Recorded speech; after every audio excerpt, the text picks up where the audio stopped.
I was drafted for military service. I remember it like it was yesterday. I was 18 and just graduated high school in May. My mother and father were there to see me released into the world of hard work and dedication. However, that was not the case, as I decided to fight for a cause and signed up for the Army in June of 1972. After 3 months of boot camp, learning how to fight hand-on-hand combat, and weapons training, I was shipped off from my boot camp to my home of Travis County, Texas, to San Diego to be deployed. While in San Diego, I was shipped on a plane to a mysterious land known as Vietnam. I had only heard about the mysteries of Vietnam in the local news. It was mostly stories about missing in action and prisoners of war in the North Vietnam camps which I heard about. These men who were found deep in the jungle, slaughtered to death by the red evil known as the Viet Cong. However, I still continued with no regrets, thinking I was going to fight for the freedom of the Vietnamese people from an evil cause and liberate them for the better good of the world. Going from San Diego to Vietnam was a harsh plane ride, especially with all the storms going across the Pacific Ocean. However, to pass the time, I talked to some of the other fellows from the plane. First was a guy from Austin, Texas, known as Paul. Paul was an 18-year-old high school flunk who decided that his only path after school was to go into the Army. Paul's sense of employment made him a happy man with really no real problems. There was also a kid from California named Carson, who was from Stockton, California. Carson was of half Vietnamese, half Irish descent and decided to fight for South Vietnam's cause. He spoke fluent Vietnamese and English from his mother's side, and he would always be cracking swear words in Vietnamese. He obviously was the quirkiest kid from the group, being this 20-something fellow who always cracked jokes to make everyone feel better. I soon befriended the two fellows and we were the best of buddies after the end of the flight. We arrived at the military base in Saigon and were allowed a few days to roam the city before the deployment into the jungle. While time was on my side, I ventured into the streets of Saigon. I stumbled on an old bookstore in which I took a peek inside to reveal thousands of books, mostly written in Vietnamese. The woman behind the counter looked at me and then went to the back. I decided to look at the folklore section, which was full of stories told by locals and traditions past. I then saw a book in English which looked a little worn and decided to take a peek. I opened up to page 1 and found the image of a frightening dragon with large red eyes. I wasn't scared but decided to read the story anyways. It mostly talked about a dragon which roamed the jungle looking for prey unless someone had offered a sacrifice. After reading it, I thought it was the cheesiest read I ever laid upon. However, as I turned around, the shopkeeper looked at me and said politely in English, "You better walk with your eyes open in those trees," and then walked away. I was kind of confused but just walked out and proceeded to the base. After a few days in Saigon, we were given our mission, and being privates, we would be the first ones sent in to investigate the Viet Cong and would investigate the local jungles nearby the border, most notably the missing prisoners within the thick jungle. Me and about 200 men were shipped off in jeeps to the battle zone, specifically the border between North and South Vietnam. Arriving at our destination, it was a very quiet place. Nothing but the chirps of small birds in the distance. It was a large, ancient jungle which didn't seem to be of anything really. The man in charge told us to get ready and set up camp, which we promptly did. His name was Sergeant Rogers and he was a ripped guy who had to be over 250 pounds. He walked like he had to be doing something at all times, but was not one of those yell-at-your-face fellows. Instead, he treated the men in his brigade as if he was another soldier just giving orders. After a few hours of setup, Carson, Paul, and I were sent off to investigate the thick jungle. Grabbing our guns, we quietly walked through the middle of the jungle, scouting for anything that we could see. The place was quiet and we heard nothing but the chirping of bugs in the distance and the occasional bird. If it wasn't for the war that was going on here, this would be a beautiful vacationing spot. After a few hours of scouting and seeing nothing, we headed back to base camp, but not before Carson saw something crude in the distance. It looked like something man-made, like a big rock building of some sorts. We then approached a huge building only to find that it was a large abandoned temple of sorts. We approached the temple thinking something could be in there, but only then heard footsteps and someone yelling something in Vietnamese a few hundred feet away. It was the Viet Cong. We then came back to camp and told our superiors the story of some temple in the middle of the jungle. He just laughed and said those were old Buddhist temples which had long been forgotten. Even though our superior didn't care, we still were deeply interested in these temples. Another day and we were picked again to scout out the jungle. This time we decided to venture deeper into the thickness of vines and trees. After a few miles of venturing in the jungle, we saw a camp of the Reds. It was an encampment of a few hundred men which were just a mere 100 yards from us. We just looked at them and looked at the entire encampment, not seeing any prisoners. We scouted the thickness of the jungle for a few hours, writing the daily log of what we saw and reported to the Rogers, which was mostly how many troops, how far away, etc. We stayed at the side of the camp for a few hours when a Red soldier approached us in the distance, not seeing us. He pulled something out from his pocket and we were ready for the worst. However, it was just a Zippo lighter and he went out for a smoke. Carson, who was hyped up to capture this guy, rendered a plan. We would go up to the soldier, gag him, and try to get any information about the missing soldiers. We decided to put this plan into full effect and try to get anything out of the soldier. We surrounded the guy at all sides, slowly approaching him in a quiet fashion. He was about another 20 feet away from all of us and I could smell the cigarette burning rapidly now. Slowly walking as close as I could finally see the orange part of his burning cigarette as he took it out of his mouth. I then grabbed my pistol and rag and went behind him, grabbing him and gagging him. He was letting out some sort of muffled screams of help, but I was not going to let him go. Carson and Paul then held him down as he still kept screaming for us to let him go. Carson then told the man with the knife to his neck in Vietnamese that if he screamed once he would cut his neck wide open. The man went quiet, sweating bullets out of fear for his life. Carson then started talking to the man in his native tongue about all the information that he knew. The man and Carson talked for about 5 minutes until Carson in disgust let the man down and then beat him with the butt of his gun, leaving the man unconscious so we could get away. We then went on the ferocious hike back to camp, tired and covered in mud from the jungle. I then popped the question about what the man said. Carson, who was mad, blankly said, "The man said there is no prisoner of war camp near this area and that men from their encampment have disappeared as well," thinking of an American POW camp. I was dumbfounded, thinking that we had not had any disappearances since coming to the jungle and we had not captured any enemies since we got here. I then walked back and was speechless as we walked to the encampment. The three of us walked to Roger's tent and explained to him that there were no prisoners at the camp and about the soldier. Rogers was almost as confused as us, but then gave us orders to head back to our quarters as if something was bothering him. His face as we just stared at him was red mad as if someone had murdered his wife. He then proceeded to yell at us to get back to the quarters, and we scurried back to our beds. Paul said, "Why was Rogers so infuriated with us? We did our job and scouted the enemy, what else does he want?"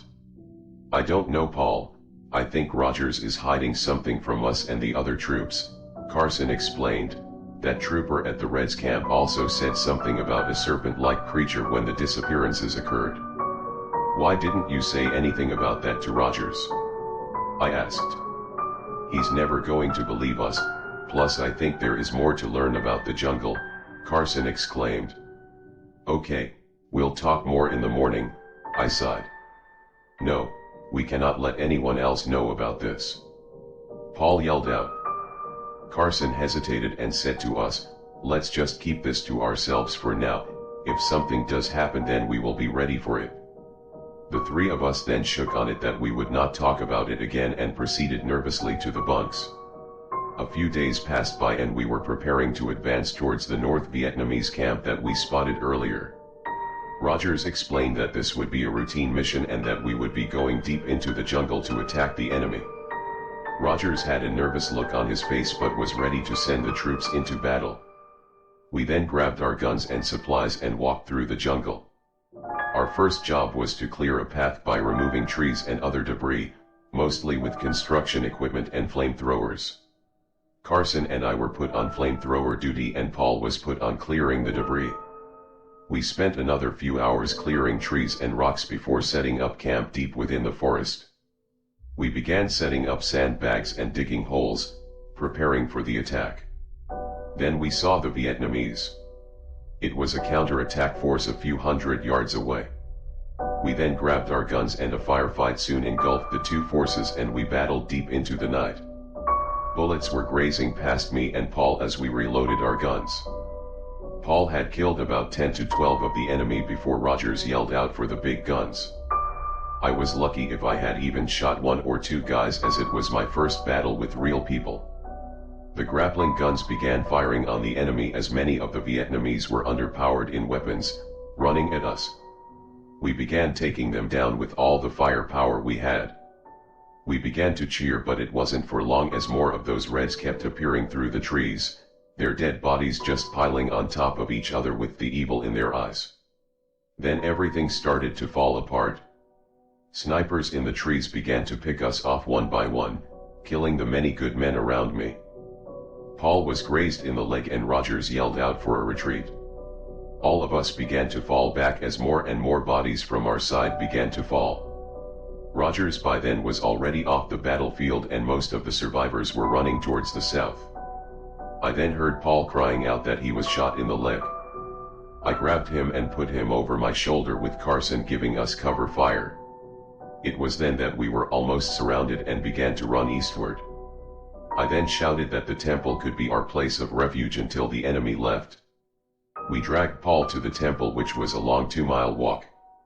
We then saw the temple in the moonlight with its ancient vegetation growing all over the old stone walls. I began hearing shouting behind us as we ran into the temple. It was dark and quiet for most of the night.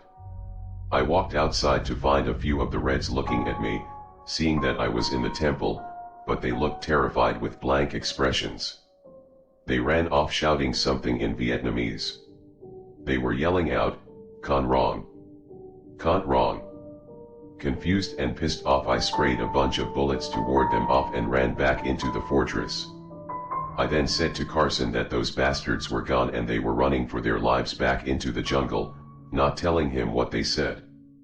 Carson was busy tending to Paul's wounds, which were getting better, but he could still not walk on his own.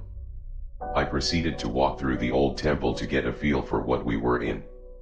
Mostly what I found were statues of some fellow I didn't know and paintings of dragons everywhere.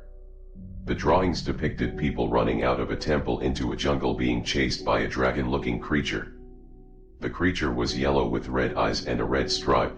It had sharp teeth and a sinister face looking like it was going to devour someone. I then walked deeper into the temple with my lighter looking at these paintings of this dragon, which would do anything from sitting on top of some temple to devouring people. I was deeply into these drawings when I heard a large bump at the end of the corridor. It was Carson. He then looked at the drawings and was shocked by the content. He said they were from a local dragon legend. According to Carson, the Vietnamese, like many East Asian cultures, were very intertwined with the dragon in their stories. He didn't know this particular story, but he said that dragons in Vietnamese culture were often said to be bringers of rain, particularly in agriculture. He also said that they believed the dragon to be a father figure to the men, and it was even included in their creation stories. They signified that they brought much good to the world, but this dragon is very different from the ones in Vietnamese folklore.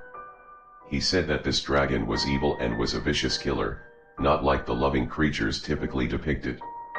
Just as he was about to explain more, we heard the screams of Paul in the distance. We ran back to Paul as he explained that something was growling at him in the distance. We looked outside to see the silhouette of something in the distance just staring at us with these big red eyes. It looked like some large bird with the body of a worm. It was growling and had a huge snout like a lion. It was hunched over the body of a man who was screaming for his very life as this monster started eating him from his torso. The creature ripped flesh and tissue from the man, swallowing his intestines like spaghetti. It then turned around and growled at us from outside the temple and began waving its wings. It then went off. We then saw its face as it tried breaking into the temple to have something to eat, or kill. We ran deeper into the temple, into a large atrium and stayed there for a few hours, hearing the creature's snarls and screeching. It screamed and was banging on the walls of the temple trying to get us. We just remained in the atrium. Hours passed and it went silent for a while. We heard the occasional bird. I picked up my lighter and made a makeshift fire with pieces of cloth and leaves. I then noticed the same silhouette of something in the background. I hopped back, thinking that it was some beast, but it was a statue of the same dragon covered in gold and ruby. Carson explained, whoever was here didn't just fear this creature, they also worshipped it. I then walked towards the back of the atrium and noticed a room going to the back of the temple. It went to a long line of stairs which proceeded to a room with an opening big enough to fit the dragon. Inside the room there were drawings of dragons everywhere and a large altar big enough for a human to be sacrificed. It was covered in dirt and leaves, but it was definitely for sacrifices, as I found plenty of daggers nearby made of gold.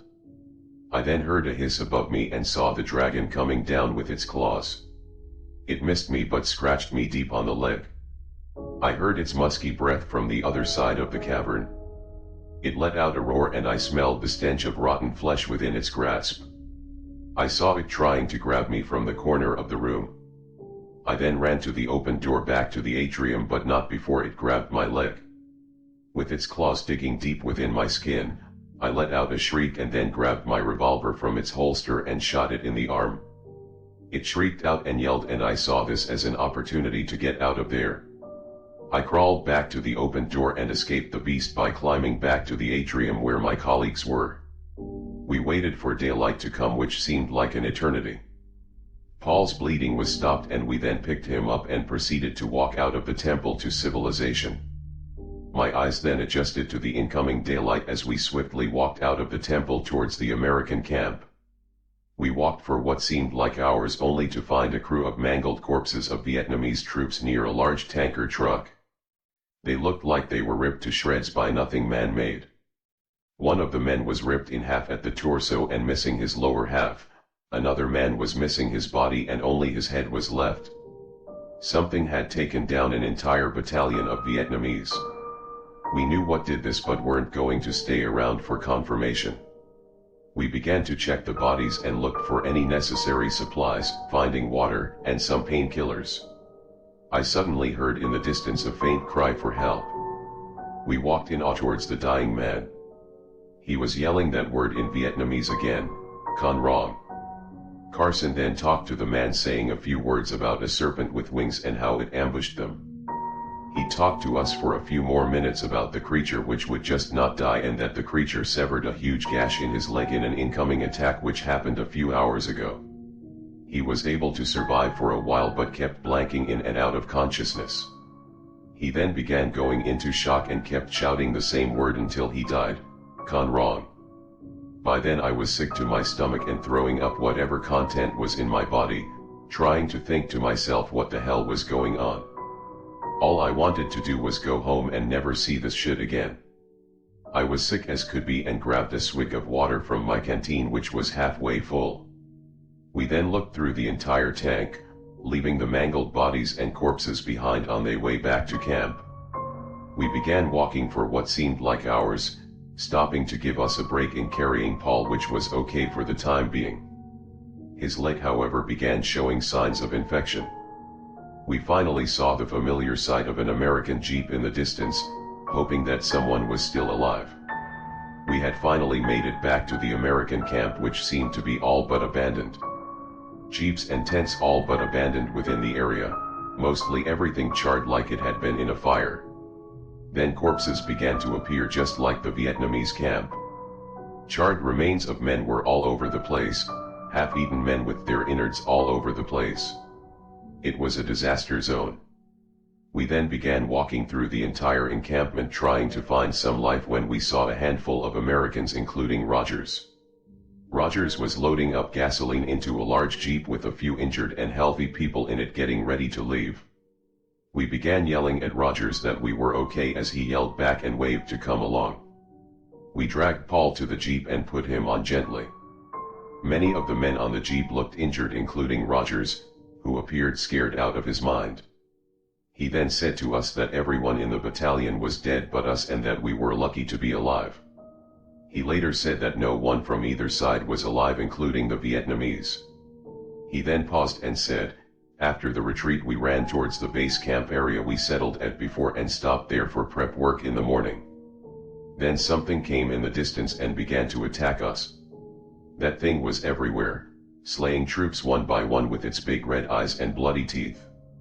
It was flying around our jeeps and stopping anyone from leaving, charring men, and cooking them to death, ripping men apart piece by piece. We ran into the nearby forest and hid in a small cave until the thing left. That was when I began finding survivors and found this jeep.